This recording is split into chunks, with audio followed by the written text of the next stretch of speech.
Hey guys, this is Danny B. Welcome back to Danny B Needs a Minute. Now, ordinarily, we're trying to keep this show to be a Monday, Wednesday, Friday rotation, but this is just some serious breaking news, and we've got to get into it a little bit earlier than expected. Now, later today, I am here in Nashville, Tennessee at the Music City Center. We're going to be bringing you guys some great behind-the-scenes content coming today from the NASCAR Championship Award ceremonies right here in Nashville. But we got some serious news to get into, and this is a very Adam Stern bomb-driven content day for us today. There are some smaller stories to get into, so let's do those real quick first before we dive into the big story that's in the title and thumbnail of this video. Now, I thought this was a cool quote that Adam Stern found from the Telegraph regarding Max Verstappen, where he said that he will retire from F1 sooner if the series focuses too much on entertainment. Quoted, "Definitely, there's so many more things out there anyway. You know, it's not only about Formula One in life." So I thought that was an interesting quote that Adam pointed out there, and definitely a lot of people noticed that during the Las Vegas Grand Prix, it just seemed like Max Verstappen wasn't a fan of being up on a stage like that. I think he was quoted as saying he felt like a clown or something like that. So it seems like, Max Verstappen, while a great driver, may not be too much of a fan of the current direction of the entertainment aspect that F1 is going for. Jayski shared some interesting news that 2311 Racing has changed their logo as it was seen in a new direction the team's going in. They have rebranded a little bit, new logo for 2311 Racing. Now, I thought it was kind of interesting, only 4 years in to change the logo already. It seems a little early in my opinion, but here's the new look for 2311 starting next year. Now, I do believe the numbers are not going to be changing from the cars, but, that's what I think as of now, what I've heard as of now. It could change once the season rolls around.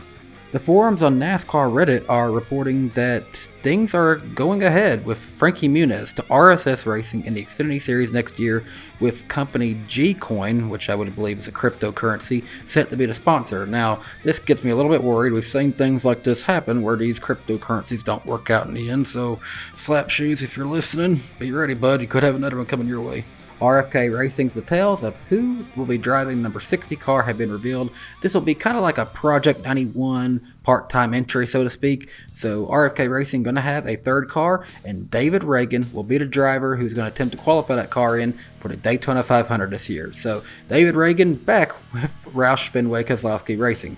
And finally, the big one that you all clicked on this video for, NASCAR has just unveiled an huge, absolutely astonishingly big announcement that they will have a new broadcast partnership deal in place for the 2025 season. Now, we already know that CW will have the rights to the NASCAR Xfinity Series starting next year. And I'm sorry to tell y'all this, but the NASCAR Truck Series, well, it's going nowhere. It'll remain on FS1. But what we didn't have the understanding of already was that there's now going to be 4 total broadcast partners in this deal for the NASCAR Cup Series. Adam Stern did a great job of breaking it down in a tweet I saw from him. Fox will air the first 14 Cup Series races in 2025. Then Amazon's Prime Video Services will stream 5 events. And then Warner Brothers will simulcast 5 races on both TNT TV and the BR Sports tier on the Max streaming service.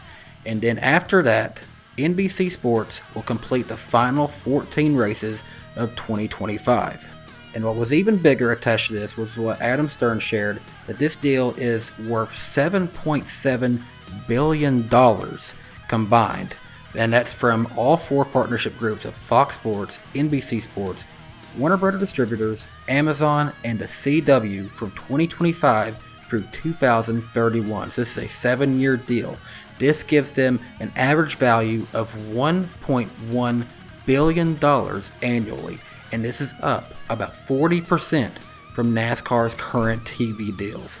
That kind of revenue increase is so huge, it won't matter what the stands look like for NASCAR, and they can safely be assured of that. There is a lot of money going into NASCAR's hands. Now, will it go into the smaller teams' hands? Well, that's to be determined. But that's all I've got from Danny B Needs a Minute today. Enjoy the rest of your day. Be on the lookout for more content as we're here at the NASCAR Awards ceremonies. Y'all have a good day. Bye, guys.